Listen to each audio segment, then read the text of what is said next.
Ambassador Velthor stepped off his transport ship onto the human outpost floating in space around the planet Kepler 44b. His four purple eyes looked around the metal corridors with the practiced gaze of someone who had seen many weapons before.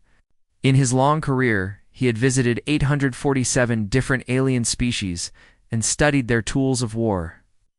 He knew what to expect. The humans were new to the galaxy. It sent messages asking to join the Galactic Confederation, but first, they had to prove they could defend themselves. That was why Velthor was here, to look at their weapons and decide if they were strong enough to be part of the galactic community. Commander? Park Dongwu walked toward him with quick steps. He was a tall human with dark hair and serious eyes. He bowed politely, which Velthor's computer told him was how humans showed respect. "Welcome to Station Echo, Ambassador," Park said in clear, simple words. "We are happy to show you our defense systems today." Velthor nodded his large head. Skin was blue-gray and covered in small scales that clicked softly when he moved. "I have studied the weapons of many species, Commander. Show me what makes humanity special." As they walked through the station, Velthor looked for the usual things. Where were the plasma energy tubes that glowed with deadly light? Where were the quantum field machines that could bend reality? Where were the gravity weapons that could crush enemies from far away? Instead, he saw normal metal walls and simple computer screens. Human workers moved around in basic uniforms, not the special suits needed for handling dangerous energy weapons. Everything looked ordinary. "Here's our main weapons room," Park said, opening a large door. Velthor stepped inside and stopped. His four eyes blinked in confusion. The room was huge, filled with what looked like giant metal tubes and stacks of simple rods. That was it. No glowing crystals, no humming energy cores, no floating weapons that defied physics. "These are your weapons?" Velthor asked, his voice full of doubt.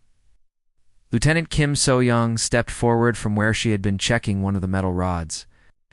She was young, with bright eyes and a smile that seemed too cheerful for someone working with weapons of war. "Yes, sir. Our kinetic impactor system," she said proudly. "We call it Project Thor. Simple, cheap, and impossible to stop." Velthor walked closer to examine the rods. They were made of tungsten, a heavy metal. Each rod was about as tall as a human and as wide as a tree trunk. They had no special markings, no energy systems, no complex parts. They were just metal sticks. "I do not understand," Velthor said slowly. "How do these function as weapons?" Park's smile grew wider. "We throw them. You throw them." "Well, not exactly throw," Kim So-young laughed. "We drop them from space stations high above planets. Gravity pulls them down very, very fast. When they hit something, they make a big explosion." Military database in his head tried to process this information. The humans were using gravity, one of the most basic forces in the universe, as a weapon? But where is the energy source? He asked. The power systems? The targeting computers? "Oh, we have targeting computers," Park said, pointing to a simple screen on the wall. "But the energy comes from gravity and speed. Free energy, you could say." Velthor felt a strange feeling in his stomach. In all his years of studying weapons, he had never seen anything like this. Other species built bigger and more complex weapons. They used rare materials from distant stars. They needed huge amounts of energy and teams of scientists to operate them. But the humans just dropped things. "Would you like to see a demonstration?" Kim So-young asked, her eyes sparkling with excitement. Velthor nodded, though he was not sure what he would see. How dangerous could falling metal be? They walked to an observation deck with thick windows looking out into space. In the distance, Velthor could see a small, dead moon that the humans use for testing weapons. "Target selected," Park announced, touching buttons on a control panel. "Orbital platform Thorsivan is ready to fire." "What exactly are you launching at the target?" Velthor asked. "A telephone pole," Kim So-young said with a straight face. Velthor's translator computer made a small beeping sound. "I'm sorry, what? Did you say a telephone pole?" "That's what we call the tungsten rods. 2 meters long, 30 centimeters wide. We just let it fall. Gravity does all the work." Velthar looked at the display screen showing the target moon. This was going to be the most boring weapons test he had ever seen. A piece of metal falling through space. How much damage could it possibly do? Firing in 3.2.1. Release, Park announced. On the screen, Velthar watched a small dot separate from a space station far above the moon. It began to fall, getting faster and faster as gravity pulled it down. The dot started to glow as it moved through the thin atmosphere around the moon. Velthar prepared to write his report about humanity's primitive weapons technology. He had seen enough to know that these simple tools would not be enough to defend against real galactic threats. Then the tungsten rod hit the surface of the moon. The moment the tungsten rod struck the moon's surface, every sensor on the observation deck screamed at once. Velthar watched in complete shock as a massive fireball erupted from the impact site. Spreading across the rocky surface like an angry orange flower blooming in space, the explosion was enormous. It lit up the entire side of the moon, throwing chunks of rock and dust high into the thin atmosphere. The blast crater that formed was over 2 kilometers wide, deep enough to swallow a small city. The shockwave rippled outward in perfect circles, visible even from their distant observation point. Velthar's 4 eyes went wide. His blue-gray skin turned a pale white color as his translator worked frantically to process what he was seeing. The readings on his advanced sensors showed the explosive force was equal to a tactical nuclear weapon. But there was no radiation, no exotic energy particles, no signs of any complex technology at all. "How?" was all he managed to say. Captain Lee Minho stepped up beside him, looking quite pleased with the results. Lee was an older human with gray hair and calm eyes that had seen many battles. Physics ambassador, simple physics. But the explosion, ... It was like a nuclear weapon. Actually, it was bigger than most nuclear weapons, Kim So-young said cheerfully, checking numbers on her tablet computer. That rod was traveling at about 11 kilometers per second when it hit. All that speed turns into heat and force when it stops suddenly. Velthar's head spun as he tried to understand. You created this destruction with just a falling piece of metal. Weight times speed equals energy, Park Dong-woo explained, drawing a simple diagram on a display screen. The rod weighs about 9 tons. After falling from orbit, it hits the ground moving very fast.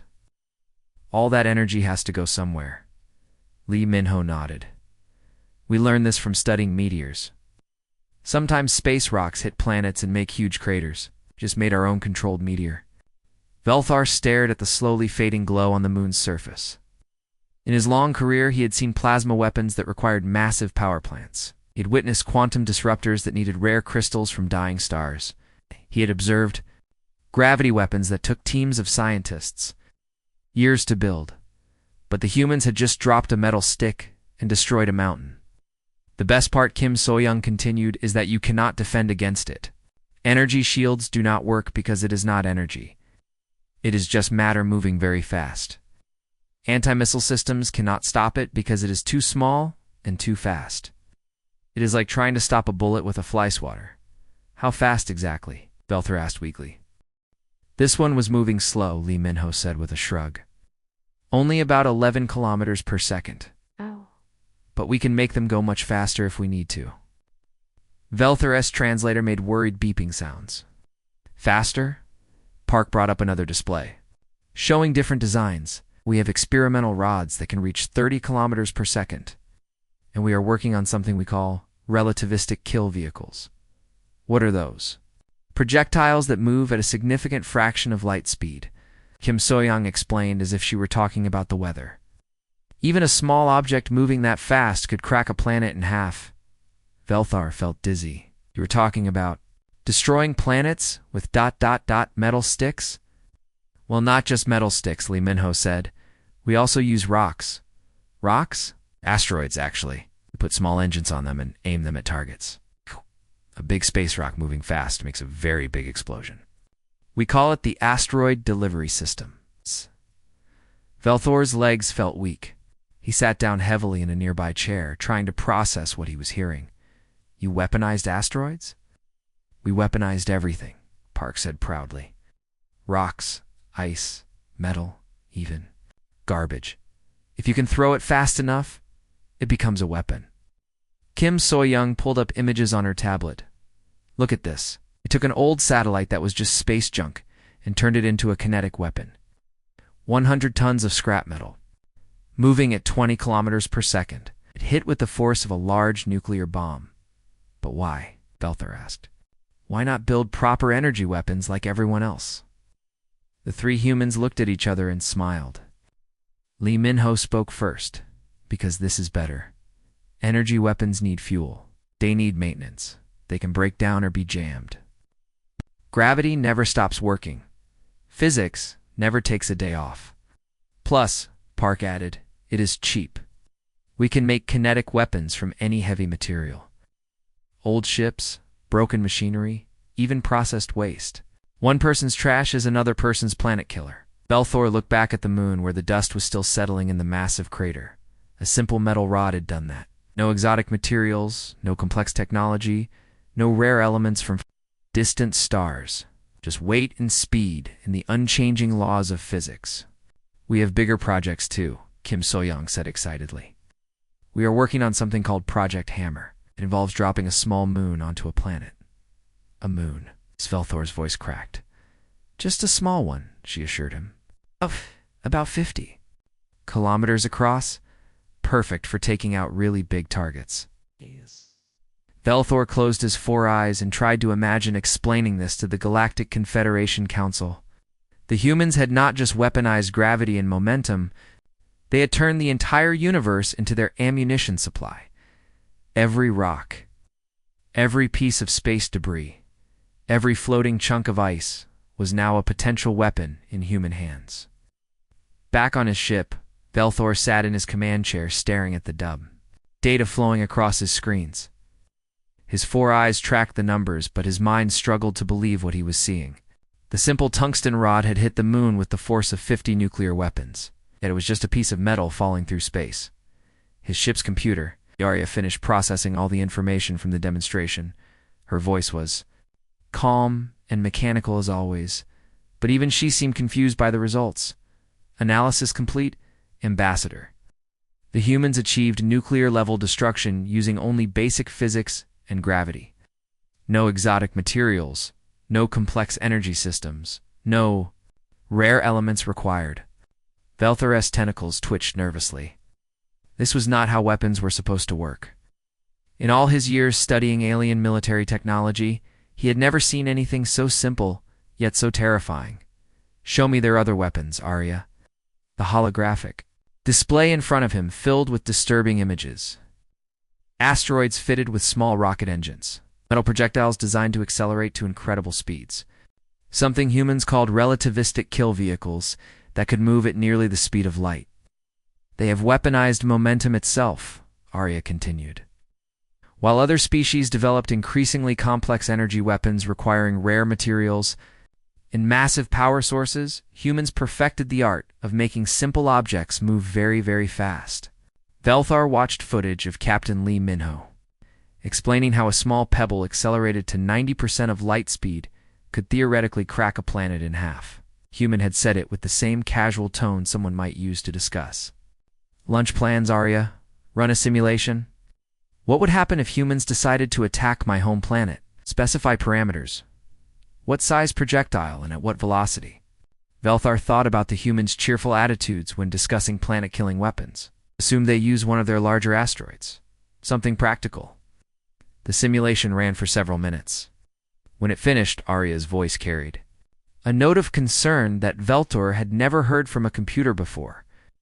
A nickel-iron asteroid, measuring 2 kilometers in diameter, accelerated to 50 kilometers per second, would impact with the force of approximately 1 million nuclear weapons.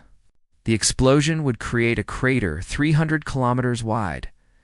The shockwave would level cities on the other side of the planet. Belthor's skin turned pale gray. Damned. And how difficult would this be for humans to accomplish? Based on their current technology, they could complete such a project in approximately 18 months. Cost would be minimal compared to traditional energy weapons. The ambassador rubbed his temples where a headache was forming. Humans had not just found a new way to fight. They had discovered that the universe itself was full of weapons, just waiting to be thrown at the right speed. "Show me their military history," Velthor said quietly. Arya displayed thousands of years of human warfare. Velthor watched in growing horror as the pattern became clear. Humans had always been obsessed with throwing things at each other. They started with rocks and sticks, then moved to spears and arrows. They invented catapults to throw bigger rocks farther. They created cannons to throw metal balls faster. Even their peaceful activities involved throwing objects. Sports. Where humans practiced throwing balls at targets, children played games with slingshots and toy rockets. Entertainment included competitions to see who could throw things the farthest or most accurately. "They have been preparing for this their entire evolutionary history," Velthar muttered, watching ancient footage of human armies. Using devices called trebuchets to hurl boulders at enemy castles, the most disturbing discovery was a human military manual titled Applied Kinetic Solutions. The author, Colonel Yoon Jaemin, had written detailed plans for using everything from small rocks to entire moons as weapons. One chapter was called Why Everything is Ammunition If You Throw It Hard. Enough. Velthar found video recordings of human engineers discussing their projects with frightening enthusiasm. They talked about relativistic bowling balls and tactical planet throwing, the same way other species discussed new farming techniques. "Look at this," Arya said, displaying a human research paper. "They have calculated how to play billiards. Using asteroids, they want to bounce space rocks off each other to hit multiple targets with a single shot." Velthor's headache grew worse. "They turned physics into a game. There is more, Ambassador. They have theoretical designs for what they call stellar billiards, using the gravity of stars to accelerate projectiles to incredible speeds. 1. Human scientists suggested they could throw objects so fast they would arrive at the target before the light from the launch site." The ambassador stood up and paced around his command center. Every other species in the galaxy had followed the same path. They developed energy weapons that required rare materials and complex technology. They built bigger and more sophisticated tools of war, each one more expensive and difficult to maintain than the last. But humans had gone in the opposite direction. They had looked at the fundamental forces of nature and asked a simple question. What if we just throw things really, really hard? The answer was terrifying. They had turned gravity into artillery. They had made momentum into a weapon of mass destruction. They had transformed every piece of matter in the universe into potential ammunition. "Arya, what is the maximum theoretical velocity for a kinetic projectile?" "The speed of light minus epsilon, Ambassador. Though at such velocities, the projectile would possess infinite mass and energy according to relativity equations." Velthor sat back down heavily. Humans had not just weaponized physics. They had found a way to break the universe itself, and they seemed excited about the possibilities. Velthor spent the next several hours deep in the human historical database, and what he found made his four eyes wider with each passing moment. The pattern was everywhere, stretching back to the very beginning of human civilization. The first humans had lived in caves and hunted animals by throwing sharp sticks called spears. They wanted to hunt bigger animals they did not develop energy weapons or complex technology. Instead, they figured out how to throw their sticks harder and farther. They invented something called an autlot, a simple device that made spears fly faster through the air. "Arya, show me how this progression continued," Velthar said, his voice filled with growing dread. The holographic display showed thousands of years of human warfare. When humans wanted to attack enemies far away, they built catapults to throw big rocks. When they wanted to throw rocks even farther, they built trebuchets, giant machines that could hurl stones the size of small vehicles over castle walls. Then came cannons. Humans discovered they could use explosions to throw metal balls at incredible speeds.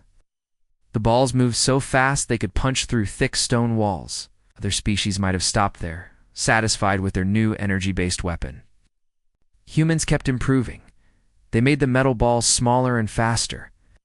They built bigger cannons that could throw the balls farther. They put the cannons on ships so they could throw metal at enemies across the ocean. They even figured out how to make the metal balls explode when they hit their targets. Look at this, Arya said, highlighting a section of human military history. When they invented flying machines, their first thought was not exploration or transportation. They immediately started dropping things from the sky. Velthar watched footage of early human aircraft dropping simple bombs made of metal and explosives. The bombs fell under gravity's pull, just like the tungsten rods he had seen at the space station. The humans had been practicing orbital bombardment for centuries, even before they reached space. They have always understood that falling objects make excellent weapons, Velthar observed with growing horror. The database showed how humans had refined this concept over time. They built rockets that could carry explosives across continents. They developed guided missiles that could hit targets with perfect accuracy. They created bombs so powerful they could destroy entire cities with a single explosion. But what truly frightened Velthor was discovering how humans thought about everyday objects. Their children played with toys called water balloons, simple containers filled with liquid that they threw at each other for fun. Adults participated in something called snowball fights, where they threw frozen water at high speeds. Even their recreation involves projectile warfare, Arya noted. They have sports dedicated to throwing objects with maximum accuracy and force. Velthar studied these human games with fascination and terror. Baseball involved throwing a small ball at over 100 kilometers per hour. Football players threw oval-shaped objects to teammates while dodging opponents. Basketball required throwing a ball through a small hoop with perfect precision.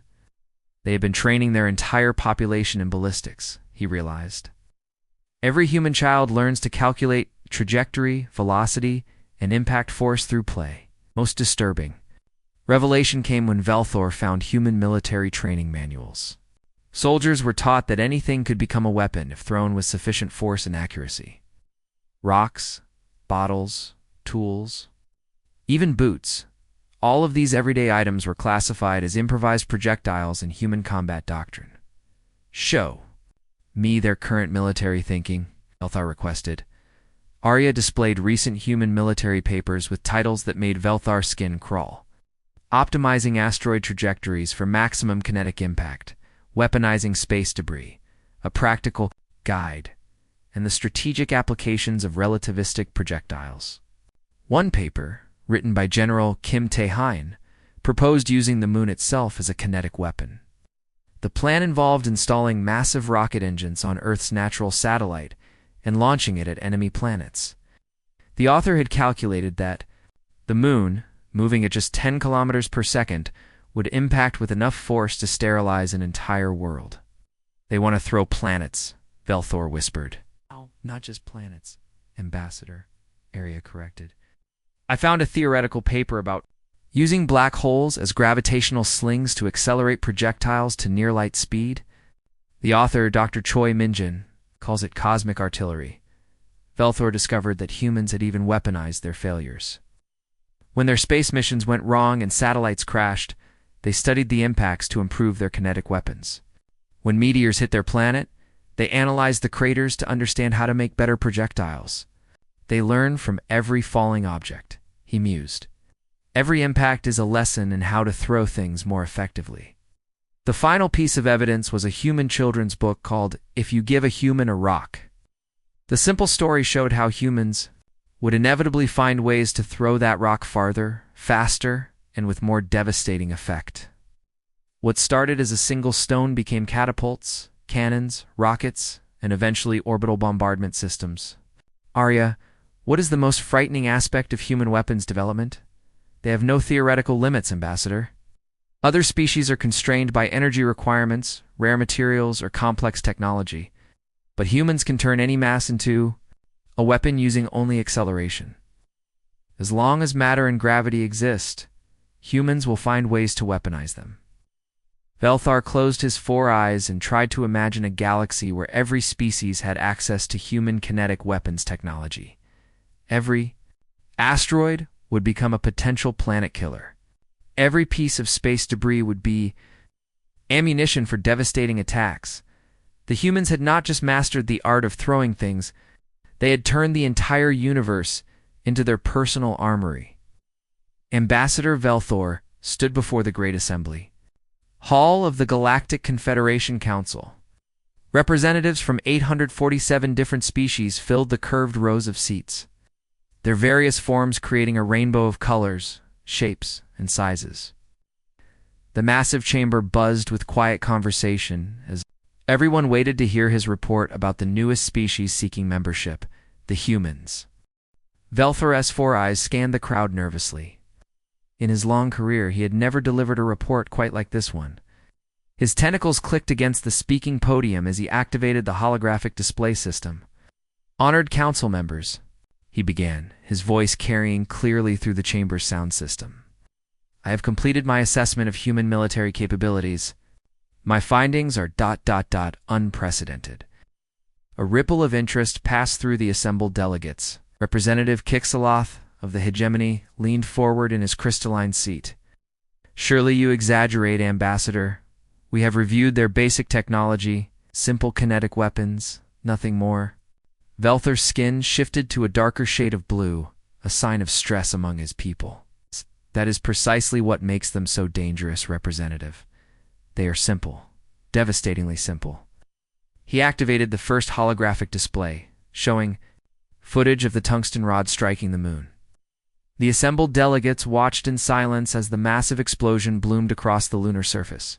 This destruction was caused by a single metal rod falling from orbit. No exotic materials, no complex energy systems, no rare elements from distant stars. Just a piece of tungsten accelerated by gravity. Murmurs of disbelief echoed through the chamber. Councillor Zektharan of the Trade Federation stood up, his 6 arms waving dismissively. "Impossible. That level of destruction requires massive energy weapons or nuclear devices." "I thought the same thing," Velthor replied, activating another display. But watch this calculation. Numbers flowed across the hologram, showing the simple physics equation. Mass times velocity squared equals energy. The rod weighs 9 tons and strikes at 11 kilometers per second. All that kinetic energy converts to explosive force on impact. The chamber fell silent as the implications sank in. Elder Mockstar of the Ancient Collective spoke in her creaking voice. "You mean they have weaponized the fundamental forces of physics?" "Exactly," Velthor confirmed. "While we have spent millennia developing increasingly complex weapons that require rare materials and enormous power sources, humans have perfected the art of making simple objects move very, very fast." He showed them images of human projects. Asteroids fitted with guidance systems, relativistic projectiles that could move at significant fractions of light speed, and theoretical designs for throwing entire moons at enemy planets. "But the most terrifying aspect," Velthor continued, "is not what they have built, but how they think. Humans see every object in the universe as potential ammunition. Rocks, ice, metal debris, even garbage, all of it becomes weaponized in their hands." Representative Yellenith of the Peaceful Worlds raised a concerned appendage. Ow. "Must be defenses against such crude weapons?" Velthor's expression grew grim. "None. Energy shields cannot stop solid matter moving at these speeds. Point defense systems cannot track objects this small and fast. It is like trying to stop a meteor." With a flyswatter, a holographic display showed a human military manual titled "Everything is Ammunition." Velthor read directly from its pages. "Any mass accelerated to sufficient velocity becomes a weapon of mass destruction. The universe is full of ammunition, we just need to throw it hard enough. The humans have studied warfare for thousands of years," Velthor explained. "But unlike other species, they never moved beyond kinetic weapons. They just kept making them bigger, faster, and more accurate. They have turned throwing things into a science." He showed them footage of human recreational activities. Children playing with slingshots, athletes throwing balls at incredible speeds, adults competing to see who could launch objects the farthest. Their entire culture revolves around projectile warfare. Every human child learns ballistics through play. Council leader Vexamiran of the Central Authority spoke for the first time. "What is your recommendation, Ambassador?" Velthor took a deep breath before answering. "Immediate approval of humanity's application for membership in the Confederation." The chamber erupted in surprised chatter. Several delegates stood up, shouting questions and objections. Velthar waited for quiet before continuing. I understand your concerns, but consider this. Humans can turn any asteroid into a planet-killing weapon using basic rocket technology. They can accelerate small objects to near-light speed using gravity assists from stars. They have theoretical plans for throwing moons, planets, and even manipulating black holes as gravitational slingshots. His four eyes surveyed the now silent assembly. The choice before us is simple. We can have humans as allies, throwing rocks at our enemies, or we can make them enemies and have them throw rocks at us. The vote was called immediately. As the electronic tally appeared on the main display, Velthor felt a mixture of relief and terror. The motion passed by an overwhelming margin to 834 votes in favor, 13 against, as the session ended and delegates filed out of the chamber. Velthar overheard Representative Kixaloth speaking to his aide. Did you see that footage of their Project Hammer? They want to drop a small moon on enemy planets? Yes, sir, the aide replied nervously. Should we begin construction of underground bunkers? Velthar gathered his materials and prepared to send word to the humans. As he walked toward the exit, couldn't shake the memory of Sergeant Choi Huyanwoo's casual comment about their next project.